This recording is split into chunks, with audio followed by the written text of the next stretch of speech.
The presentation of Toledo Stories is made possible in part by Key Bank, celebrating the strength of our region's history and supporting the promise of its future. Key Bank, achieve anything. And by the generous financial support of viewers like you.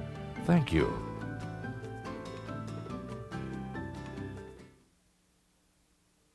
Hello, I'm Timothy Messer-Cruz of the University of Toledo. On this episode of Toledo Stories, we present Cornerstones, the Germans, which originally aired in August of 1997 on WGTE.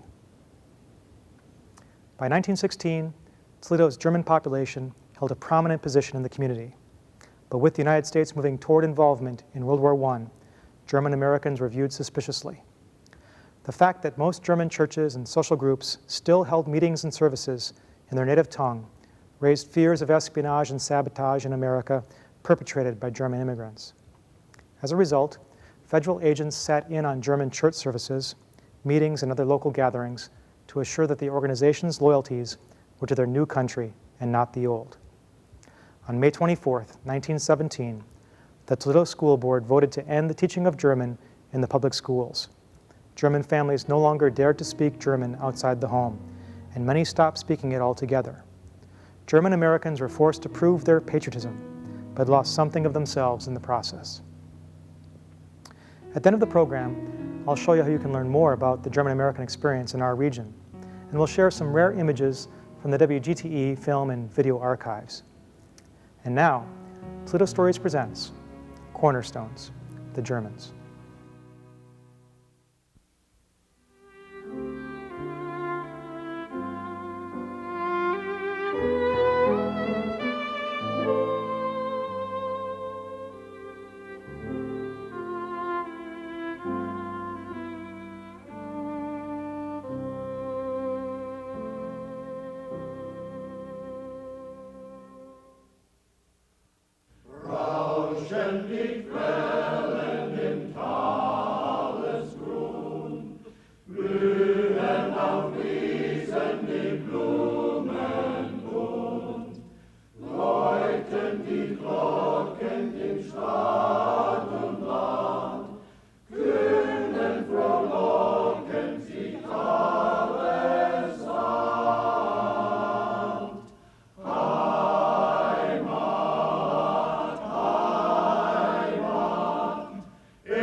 The Germans came to Northwest Ohio one at a time, brother by brother, until entire families had made the journey.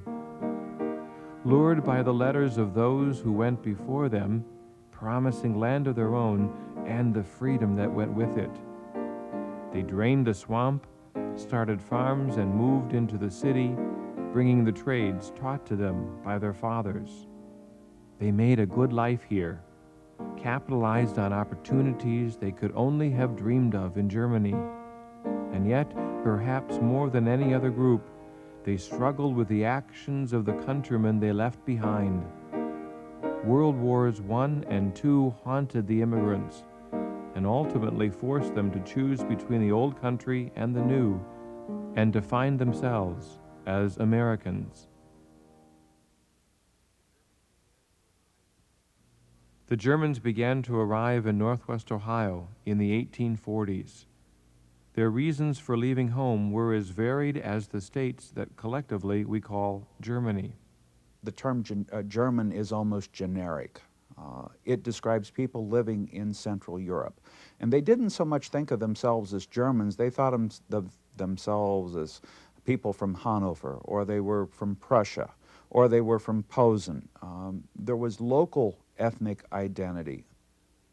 In the mid-1800s, Germany was divided into small independent states whose borders changed almost yearly. To their inhabitants, German meant the language you spoke, not your nationality. By that definition, Immigrants from Switzerland, Eastern France, and Poland were also considered German. Germany in the 19th century, before the 1870s, was a confederation of about 39 states. It's called the German Confederation. Hesse, Bavaria, Württemberg, Baden, Westphalia, and then several free cities like Frankfurt, Hamburg, Bremen were independent states as cities. Those were the major ones, the best known, the ones that probably would have provided the most immigrants to this country from Germany in the course of the 19th century. The residents of these principalities didn't consider themselves German. They swore allegiance first to their states, each of which maintained an army and conscripted its own young men into service. That practice was one of the reasons some Germans came to America. There are some examples of German families sending their draft-age sons or military service-age sons to this country to avoid being involved in wars. That happened frequently, I think, in all of Europe, especially in the late 19th century, when the draft system became very widespread in all countries. Other immigrants found that the customs and traditions of home could limit their futures as surely as forced military service. German inheritance laws, for instance, gave family farms to the oldest heir, leaving younger siblings to fend for themselves. For them, America held the promise of farming their own land, and that offer was hard to refuse. I think one of the myths in America is that we came for freedom, we came for religious opportunity. Those things were available in Germany. But most Germans came for simply the matter of a better life. Most of them did not own property, and they were going to be landless peasants or tenant farmers the rest of their days. And here was an opportunity to actually own land, and that was the draw. And so they came, and they sent letters home describing the adventure. The stories, whether or not they were completely true, forged the links in a chain. Brothers and cousins, sisters and uncles, they followed each other one by one. My great-grandfather, Busselman, came from Germany. I came over here because his cousins had come first, and they said things were better than at home. And so he decided it might be worth a try. And he and his wife and their 3 children came together and came directly to Henry County, Ohio, where they had these relatives, and they stayed with them while they built their home at Busselman's Corners, where he had purchased land. And after he came here, he sent for his brothers one at a time, and then last of all, the 2 sisters came, so that his parents were left with no children in Germany. The pattern of chain migration was where one person would come over or 2, and then more would come the next year, and they would seem to flock to a specific area and in a specific community. And chain migration is just a way of describing how one village might drift. Each person is a link, and it's a link to another family or a brother, a cousin, or someone else. And once the people got connected to this area, more from the village came. America and even the German government tried to say, hey, don't be misled by all the stories. Not everything you hear is true. But there were a lot of published accounts, and everyone who came over and made good, they wanted to brag that, hey, I left home and I made it. And every letter that was sent back, it was passed around till it was about, had holes worn in it. And so it was a matter of word of mouth. And when they would look ahead, well, what are our prospects here in Germany? And they would say, not much. We know what we have to look forward to. But over there is a chance. And look at old Hans, or look at Eric. He's making it. I can do that too.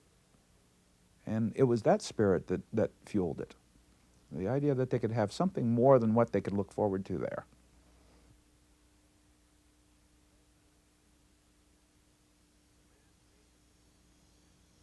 The land may have been easy to get, but when the Germans came to claim it, they found it dishearteningly hard to work.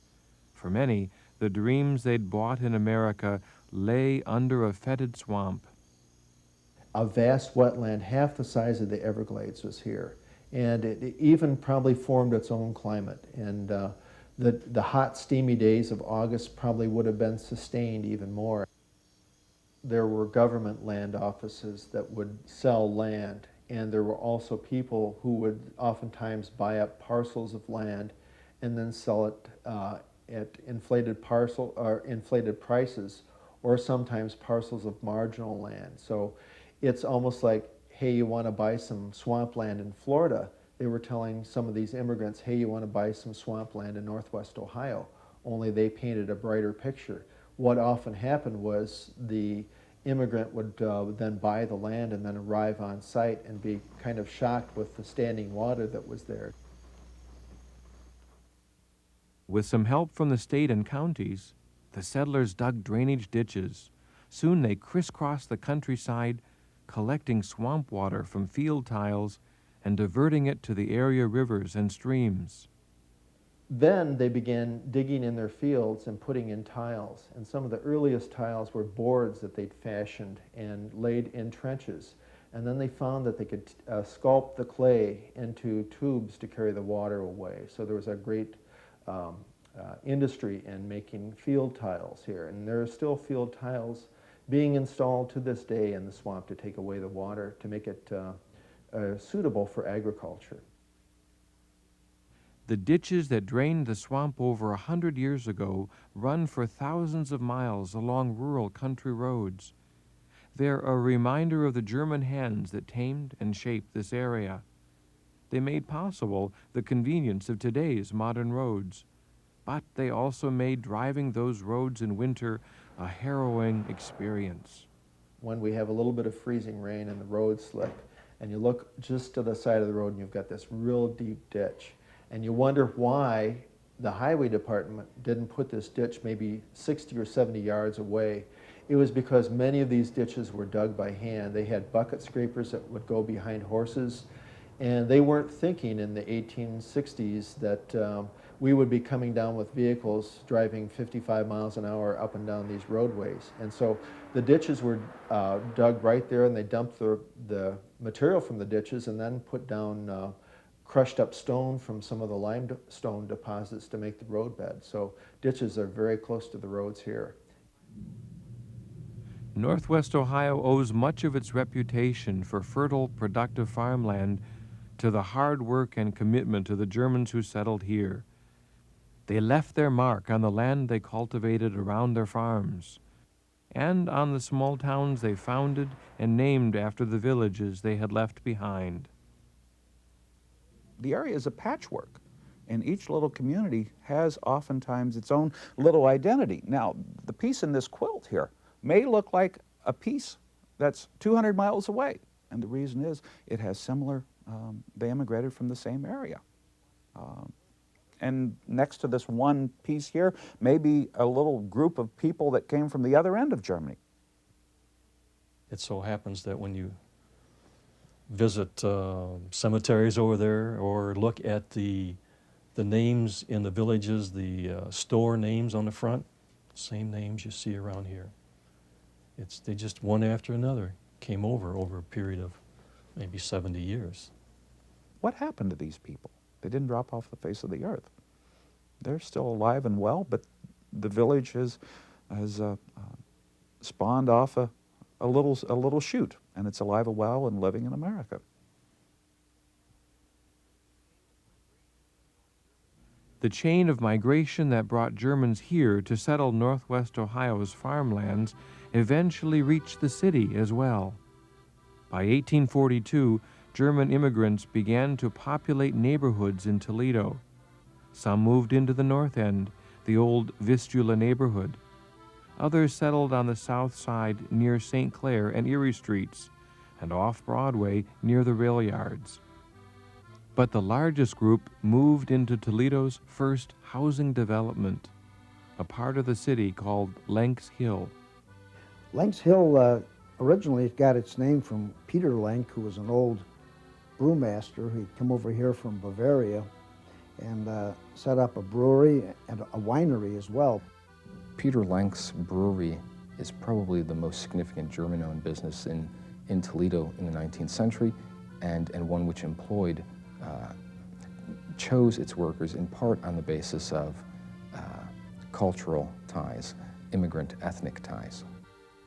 Peter Lenk bought land near Nebraska and City Park, just a few blocks from his brewery. He sold it to his employees and other German immigrants, setting up a distinctly ethnic neighborhood. Langs Hill was a community of people who, when they came over here, basically couldn't speak English. And they had to have a benefactor who could speak German and spoke German with them and built houses for them so they could talk to each other in German. And then he bought the land across the street, which for a long time was known as Lanks Park, and then it became City Park. He bought all that as a picnic area, recreation area for all of his German workers. They spoke German, they could go there, they could speak to each other in their own language. Most of us German Americans certainly know where Lanks Hill is, and I think now a lot of other people do. Even the people who aren't from there, I think sometimes wish they had been.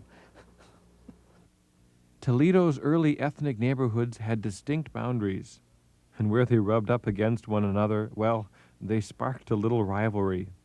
I think the Irish lived right up to about Collingwood Avenue, and then from Collingwood to Forest was pretty much German, and after that it was Polish. And I mean, when you walked to town and you had to go through the Irish neighborhood, you better walk fast or have 2 or 3 people with you. They'd tease you or some different things like that. And when they come through the other areas, it would be the same thing. I don't think that everybody was beating up on anybody or anybody, but they'd give you the business, they'd keep you going so you didn't stop in. I had to go down to Demalski's Bakery every Saturday on Junction Avenue to get the baked goods because their stuff was very good. And there'd be 3 or 4 Polish kids waiting between the houses as I walked by, and I can still remember, "Where you going, kid? Where you going, kid?" So this kid took off fast. The earliest German immigrants came to the city and the surrounding farmlands with almost nothing except their faith. So once they had found places to live, the next thing they did was build places to pray. And what they built looked like home. The rituals, the clergy, even the designs for the building came almost unchanged from the towns these immigrants had left behind. In the west central part of the state, we have a number of communities which have German names. We have Ottoville, we have Minster, we have, as they pronounce it locally there, New Bremen. The German influence is still very, very much obvious when you go to these towns and you see, of course, these tremendous churches on the horizon as you approach these communities that looked as though they had just been lifted from a German city or community and transplanted to the farmlands of western Ohio. In this area, the churches provided the German schools. They were a way of assimilating into the community. They were the center of social life. They were a way of gathering people together, the focus of community. And in many ways, when one thought of what the community was, one thought of the church. The Germans built some proud churches here, but each of today's congregations can trace its roots to small prayer meetings conducted in private homes by traveling clergymen. A missionary would go to an area and establish a mission with maybe 10, 12 families, and there would be another area, maybe 15, 20 miles away, that had groups, and because of difficulty in traveling, the pastor would travel, in essence, be a circuit rider. As they grew, they called their own pastor, and so instead of having a circuit rider, in effect, they would have a full-time person of their own, and then he would relinquish control or responsibility and start another preaching site. One of this area's earliest and most influential missionary pastors was George Cronenwet. He started 14 congregations here, including Solomon Lutheran in Woodville, Zoar Lutheran in Perrysburg, and Salem Lutheran in Toledo. By 1842, Salem Lutheran on Huron Street was the church for Toledo's German Protestants. The immigrants walked for miles every Sunday only to find the church filled to capacity. The city was growing fast, and distance and overcrowding, as well as theological differences, drove parishioners to split from Salem and build 2 new churches. They established a German Reformed church on Canton Street in North Toledo and St. Paul's Lutheran downtown. Some of the synodical bodies came into being on ethnic basis. As in the Roman Catholic Church, you would have parishes in Toledo that have an origin in Ireland or for French or Magyar people. And so there was a need to associate on the basis of language and racial or ethnic origin. Actually, it tells us why we have so many little Lutheran churches. Many times they happen to have different ethnic identities in terms of their Germanness. The people may have come from Eastern Germany, Western. They grouped with people they were comfortable with. And that's why you may have 2 Lutheran churches 3 miles apart. They were different kinds of Germans. Catholic Germans attending St. Francis on Cherry Street soon faced their own crowding problems. So they built their church, St. Mary's, just a few blocks away from St. Francis. And they built it big to let everyone know where they had gone. Well, it was the tallest tower, the tallest spire in the city, and once it was built, I mean, it was really certainly a landmark. You look at any views of the city, and you can always pick out that tower. A thriving German community grew up in the shadow of St. Mary's tall steeple. There, the American dream resided in small houses, practically on top of one another. These conditions where they lived around that church, St. Mary's, and the Reformed church, very crowded conditions in these little frame houses, very close together, big families too. You'd have these big families crammed into these little houses. I mean, just looking at these neighborhoods, you can see how the father would want to go off to the saloon at night and, get out of the house because there'd be no place to be. You'd have children, sleeping every place. Yeah, Americans nowadays would absolutely be stunned, and they would just say, oh, we couldn't possibly live in this kind of an environment. Yet, most of our ancestors, or, certainly those of us with Germanic origins and many others, that's the conditions that they grew up in, and they thought nothing of it. I mean, that was the way of life. For years, early East Side Germans had to cross the river every Sunday to get to church. Then, one spring, an act of God interrupted the journey and led them to build their own churches closer to home. Well, the churches developed on the East Side primarily because the Cherry Street Bridge was washed out in 1883 by the ice flows coming down the river. And without the bridge, which was the only bridge at the time, the German Catholics could not get across to St. Mary's over on Cherry Street. So they started Sacred Heart Parish in 1883, and then the German Lutherans, who couldn't get across to St. Paul's over on Erie Street, started St. Mark's Lutheran. 6 years later, in 1890, some people wanted services in English. They wanted their kids taught in English, and the pastor at St. Mark's at that time couldn't speak English, so some broke away and began Martin Luther Congregation. In South Toledo, German Catholics attended Saints Peter and Paul on St. Clair Street. German Methodists attended Zion Methodist Episcopal on Seeger.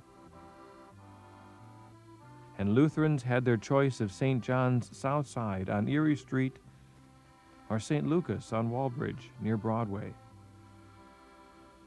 Lanks Hill also had 4 Lutheran churches. Within a few blocks of one another stood Trinity, St. Petri, Zion, and Grace. At least those were the official names. St. Petri was referred to as Meyer's Church. Pastor Meyer was the minister. Trinity's church was Believernicht's Church. And believe me, they were run that way. The pastor was number 1, and he let everybody know.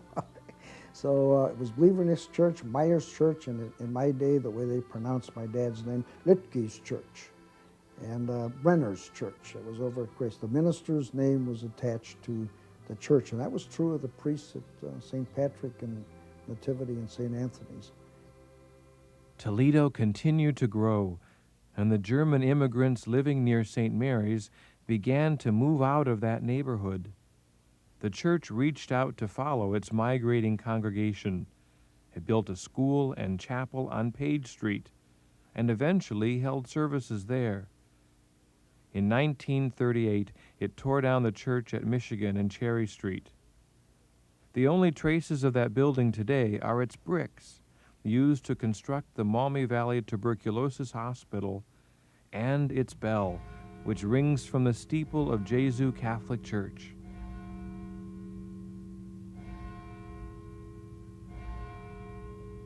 The churches served their neighborhoods, and they in turn served the residents. Problems that couldn't be handled by the church were dealt with in the communities.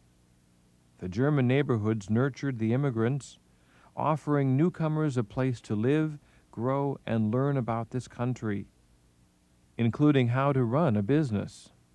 When German immigrants first came to the United States, they confronted a different kind of range of jobs than the stereotypic immigrant of the late 19th century confronted.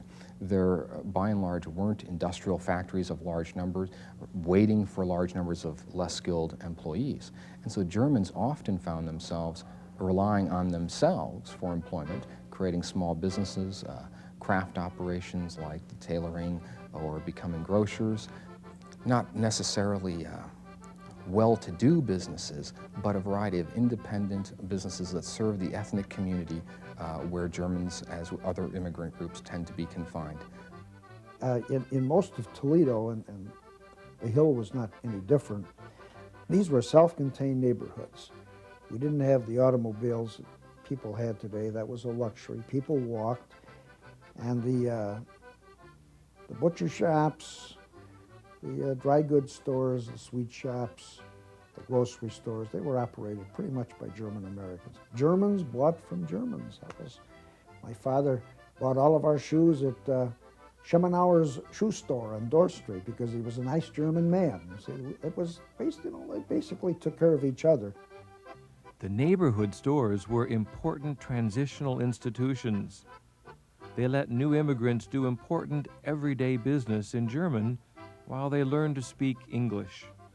And they gave older immigrants places to catch up on the gossip. To their customers, the stores purveyed a valuable sense of community along with soap and sundries. Well, my mother met all of her friends and caught up on who was marrying whom and who was baptized the Sunday before and who was in trouble. They got all the news. I'll tell you one thing about the old stores. They were a lot more sociable than supermarkets today. Don't stop and talk in a supermarket, or the people behind you will let you know. They're in there to shop. When we went to the store, we socialized. It was a great socializing experience. In those days, the German-American operators of the stores and meat markets, or Polish-American or whatever, lived there. They lived upstairs or in behind. Then behind the living quarters was the saloon. Every grocery store, just about every grocery store had a saloon, and there were always swinging doors that separated the two with those little vents, and you can kind of look through there. And if you ever got, as a kid, you ever got real adventuresome, you'd sneak up to take a look through and watch the guys drinking their beer. And chances are the beer those grocery saloons served was made just a few blocks away at one of Toledo's local breweries. Lenk's Brewery, Grasser and Brand, Hebner, they all offered Toledo's Germans a taste of the homeland, either bottled or on tap in weekend beer gardens. It was a place where these people could leave these very closed-in neighborhoods where you were just living on top of each other, and it would, on the Sunday you'd be going out to the country and sitting under the trees, and you'd have all this German food laid out, the sauerkraut and pretzels and things like that, and the Protestants in Toledo, the early settlers who were largely from upstate New York, were really quite shocked by this. That people were, enjoying themselves on Sunday and they weren't sitting in the front parlor in their best clothes reading the Bible all day like they were supposed to. There was an early Toledo mayor, Mayor Krause, who I believe was mayor around 1868, who was said to have been voted out of office because he he planned a big 4th of July celebration, which 4th of July fell on Sunday of that day, and the Toledoans were just, shocked by that. They may have paid for their fondness of beer with the occasional political setback, but in their Sunday beer gardens and festivals, the Germans became a little more American, and Toledo became appreciably richer in the bargain. It was a place of social communion where people sat down and talked and shared news. They didn't have a telephone that they could pick up and call their friends and talk about what was happening. So they needed to get together. And these social halls and beer gardens and church festivals were the places where that happened and where the seeds of the city's development were really sown. Sown and watered liberally by German brewers like Peter Lenk. Lenk owned not only a brewery, but also part of a winery, which stood in West Toledo, where the De Vilbus Corporation eventually appeared. It wasn't just beer that evoked home for Toledo's German immigrants, though. The Germans filled their neighborhoods with shops and businesses plucked from the streets of the old country. Folger's Meats was one of those businesses. It started as a downtown storefront and grew into a packing and processing plant that distributed products all over the city. The company was known basically for the quality of the meats and the hams, the bacon, of course the sausage products. Now Jacob Folger had developed his own secret formula of mixed seasoning, and this was one of those things where it was one of those family secrets, and he passed it on to his son, who was then in charge of the plant, who in turn passed it on to my father. And they had a spice mixing room, and as I have been told, they would go into the room and lock the door, and they would mix the spices. And so no one except for that member of the family in that generation knew the formula for the mixed seasoning that went into the certain key products. Toledo's early German immigrants guarded their heritage and traditions just as carefully as the Folgers protected their spice recipe. They stuck together in their neighborhoods and nurtured one another at home, at work, and at play. They organized to promote their common interests and celebrate what made them unique. Clubs like the American Turners, a gymnastics and tumbling group, promoted exercise and physical fitness. The Bavarian Sports Club cultivated some of the area's best soccer players. For the musically inclined, there was the Teutonia Männerchor, a men's chorus started in 1867. The Swiss community boasted its own group, the Swiss Singers. Many of these organizations built clubhouses and halls, places like the Turner Hall on Collingwood near the old Flower Hospital. It would play an important role in German-American assimilation during World War II, but most Saturday nights it served a happier purpose. That was the place to go at one time. The Turners on Saturday night for a dance, they packed the place. They had many cultural events and get-togethers, very nice. The Swiss Hall on South St. Clair Street near Saints Peter and Paul Church became a family gathering place. When I was little, I used to go with my folks, and I would either sleep on a couple chairs or on a table turned upside down while they were having their good times with the concerts and things like that. There were dances almost every Saturday night. Usually they would have a band that would play German music and American music. And I used to dance every dance. It was very nice. Socializing in these clubs was certainly important to the early immigrants, but life in the new land held challenges beyond finding something to do on a Saturday night. For instance, it was often difficult for newcomers to get health and life insurance, so the Germans took those responsibilities on themselves. When European immigrants came to this country, they could not buy insurance. They had no assets. They had no money. In many cases, they were just starting to get to build a life here, and they were rejected by the regular commercial insurance company. So they banded together and formed their own fraternal insurance company.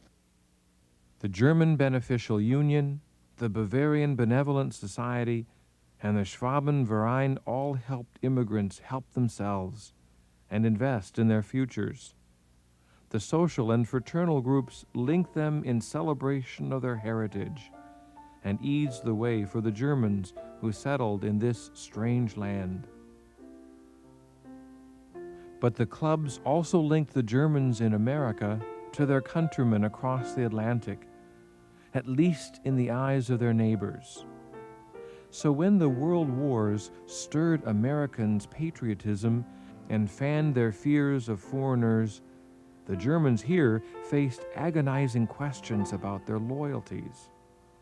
The decisions they made during the war years left little doubt that these Germans in America were committed to becoming German Americans.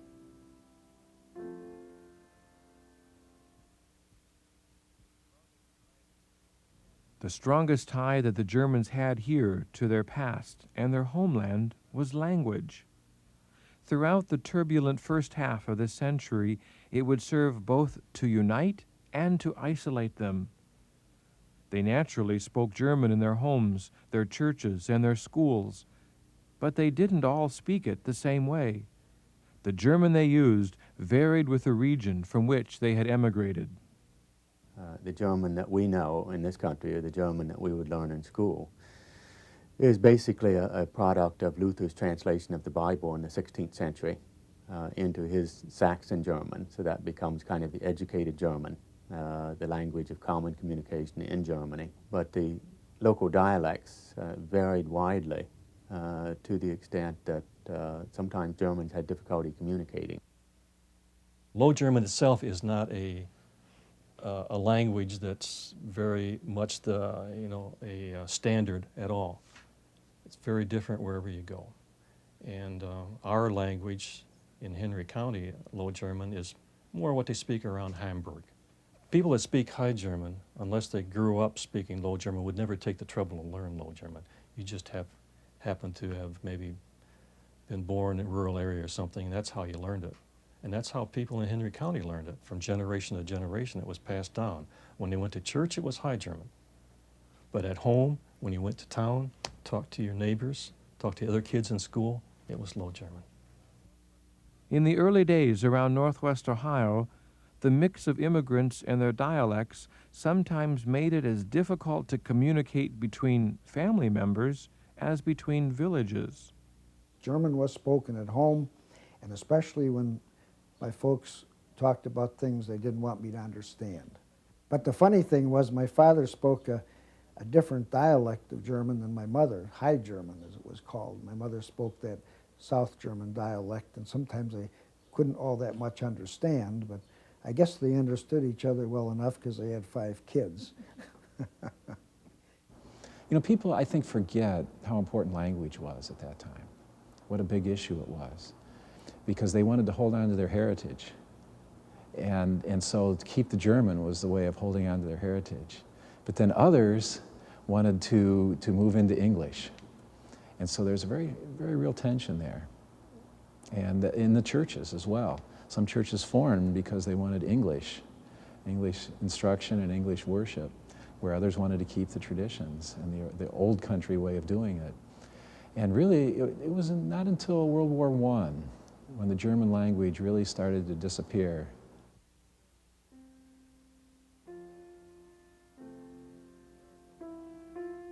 America lost its innocence to World War I.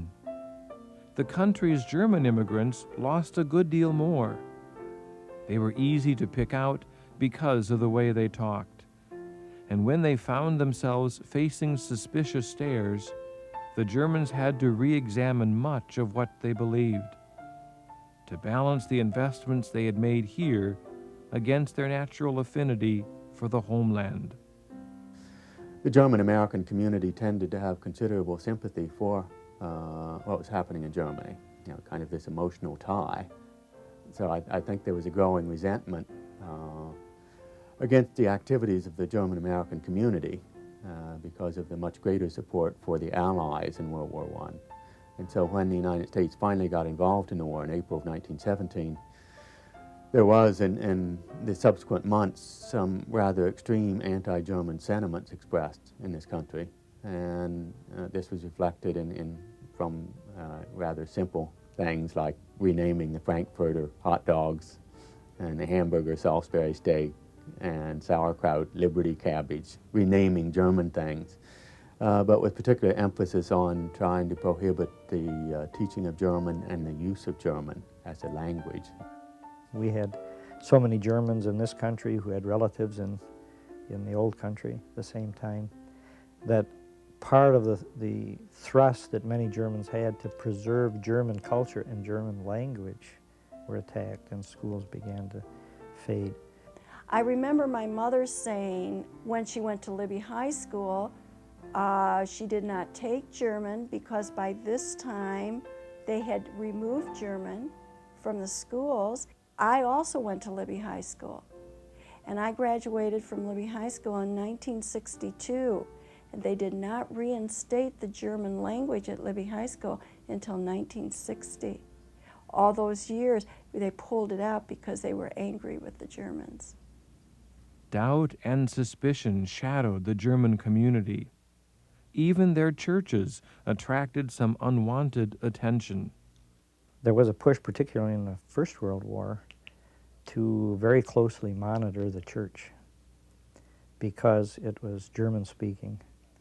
And so many congregations had federal agents regularly in worship to monitor what was going on, to allay the suspicion that maybe the German citizens of the community were not totally patriotic.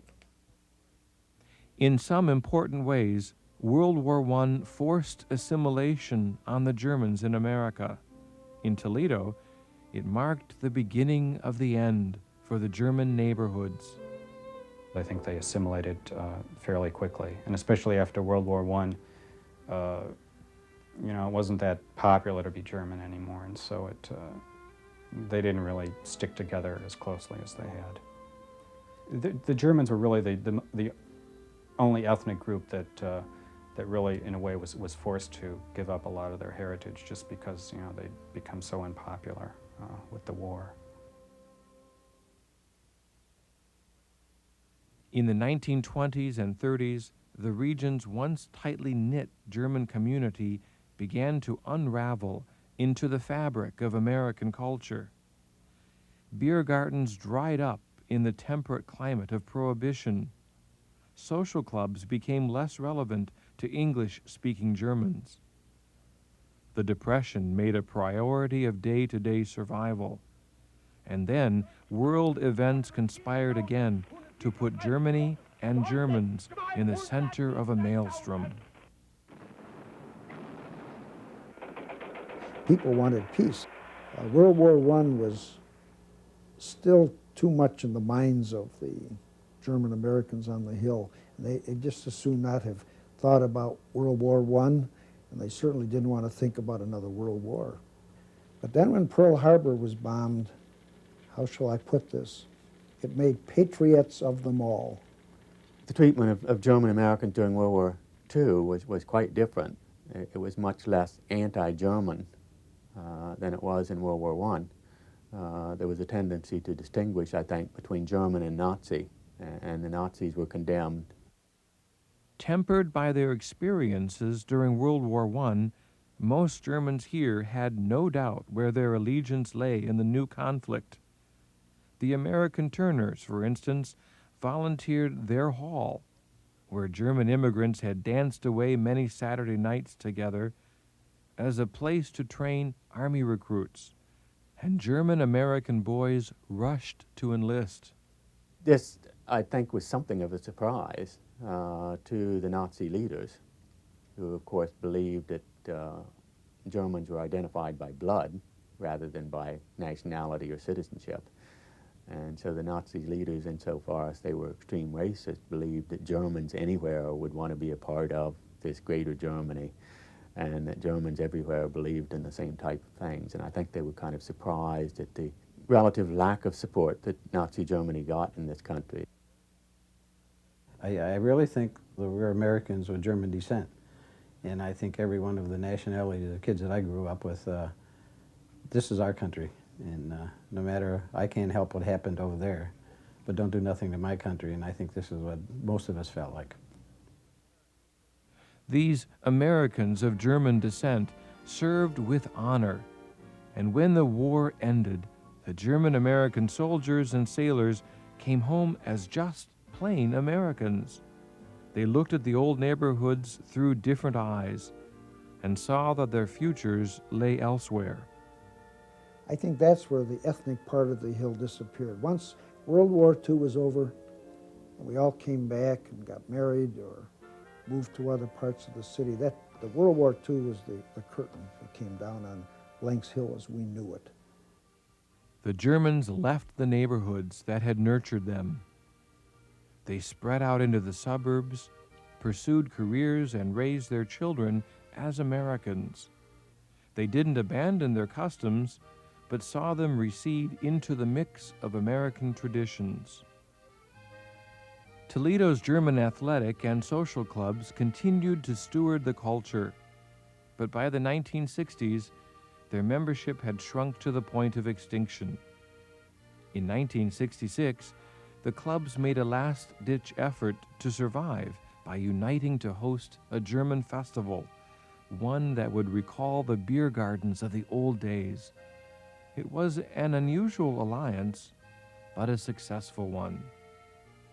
It started out with an idea to bring the 7 societies who were struggling for survival at that time together and rejuvenate everybody and bring new life into societies and perpetuate and let's grow our German heritage. They rented Raceway Park and put on this big picnic. It was successful beyond our wildest dreams. We created traffic jams. It was unbelievable. And of course, in turn, it was very lucrative. It was very financially very successful. At the gate, they would take money, and they didn't have a money box or anything. They just stuffed the money in their pockets, and they would go to the treasurer's office, you know, which was set up in a tent, and turn the money in, and then go back to the gate and take the money in, and it really worked out fine at the first festival. So we thought, aha, we invented something. We got to do this more often. And it was decided right there and then that we were going to do this every year, once a year in August. And they all agreed to it, and they incorporated and they named the society GAF, German American Festival Society. The GAF became an umbrella organization for the American Turners, the Bavarian Sports Club, the United Swiss, Teutonia Männerchor, Greater Beneficial Union, Schwabenverein, and the Bavarian Benevolent Society. The 7 organizations maintained their independence, but shared in the profits of the German-American Festival. Their successes yielded a new philosophy. Einigkeit macht stark. United we are strong. Cooperating instead of competing, the groups found a way to enrich themselves and the entire German community. There is no one identity. I think if the American Turners has a function, the 6 organizations try participating and make it a success. If it's a Bavarians, we expect the other clubs. And I think by doing this, we have all these 7 German clubs sticking together, and I think that's what's making us healthy. And the festival that began as a one-time only event, a desperate attempt to resurrect a dying tradition, has become a summertime ritual of its own. It's even inspired other ethnic communities to duplicate its success. Toledo never had a festival. We were actually the founders of the festivals. After we had our festivals, the Greeks start their festivals, everybody start their festivals, and look what happens. Everybody is doing well, everybody is doing super, and still have their little picnics. But picnics are just small for the society, and that's where it stays. When you share your heritage, you like the Greeks with their dances, we with our dances, with our songs and music, people like that, people come. People are hungry for entertainment, and that is what we are promoting and perpetuating, is our culture. We have more German culture now in Toledo, in this area, than they do in Germany. We have the Schuhplattlers here. We have the Teutonia Männerchor, the German choir. We have the Turner dancers, you know, the Trachten group and so forth. But we have that right here in Toledo, and we want to continue that.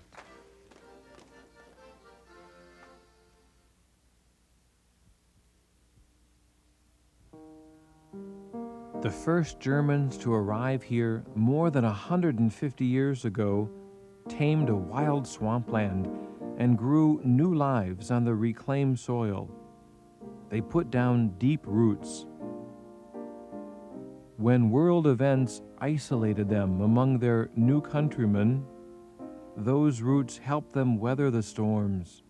When times were good and opportunity abounded, the roots let them flourish. And as generation preceded upon generation, the roots supported them, helping them to become Americans without ever losing sight of what it was that made them German.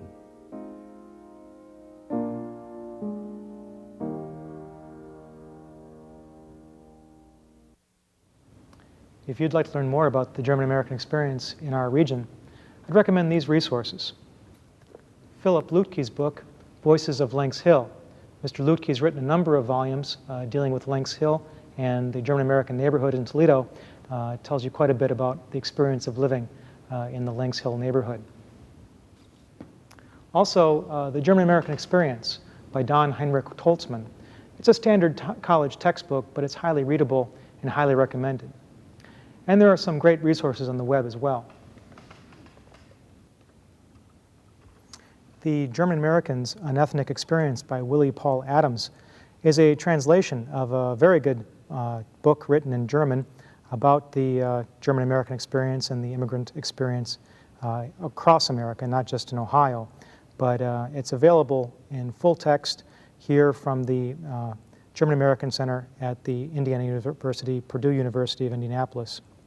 The Ohio chapter of the Palatines to America has quite a number of resources for genealogical research, as well as their upcoming events and national events, and their newsletter, and quite a bit of information for anyone interested in researching their family history or finding out more about their German ancestry. Of course, you can find links to all of these resources on the WGTE website at WGTE.org. Thanks for joining us for Toledo Stories. And now we'll leave you with a trip through the vaults of the WGTE film and video archives, which contain rare photographs, video and film footage. The archives also hold vintage commercial messages from long-lost Toledo businesses. Enjoy this look back at the golden age of television. I'm Timothy Messer-Cruz for Toledo Stories. Thanks for joining us. I'll see you next time.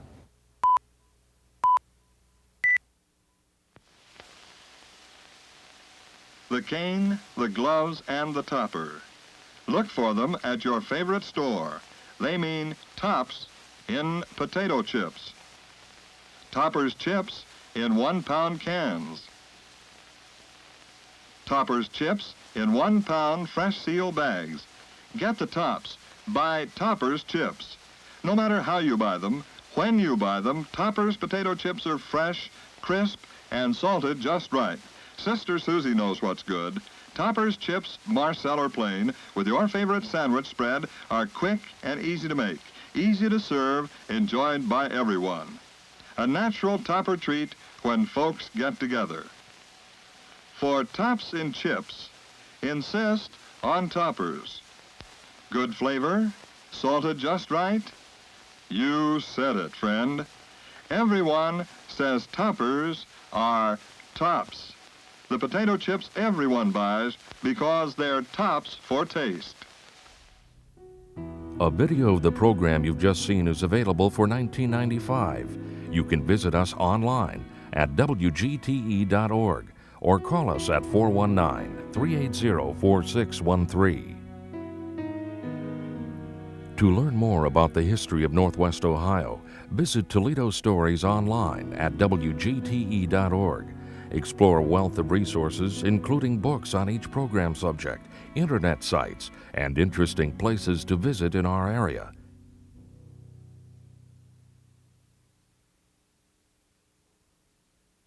The presentation of Toledo Stories is made possible in part by Key Bank, celebrating the strength of our region's history and supporting the promise of its future. Key Bank, achieve anything. And by the generous financial support of viewers like you. Thank you.